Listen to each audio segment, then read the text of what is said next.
ఈర్ష్య మాటలే వస్తాయి. హృదయం అసూయతో నిండుకుంటే నీ మాటలు అసూయతోనే వస్తాయి. నీ హృదయం చెడ్డతనంతో నిండుకుని ఉంటే నీ మాటలు ఎలా ఉంటాయంటే చెడ్డగానే వస్తాయి. అందుకే దేవుని వాక్యం ఉంటుంది, ఆయనే స్వయంగా అంటున్న మాట ఏంటో తెలుసా?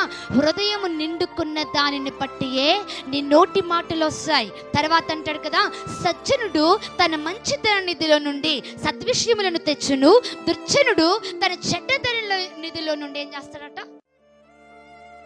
మంచివాడు మంచి విషయాలను తీసుకొస్తాడు, మంచి సమాచారాన్ని తీసుకొస్తాడు.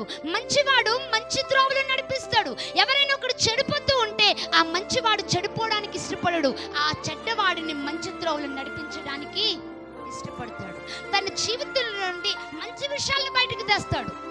అనేక మంది మెచ్చుకునే రీతిగా, దేవుడు సంతోషించే రీతిగా తన జీవితంలో నుండి ఏం తీసుకొస్తాడట? మంచి విషయాలను తీసుకొస్తాడు.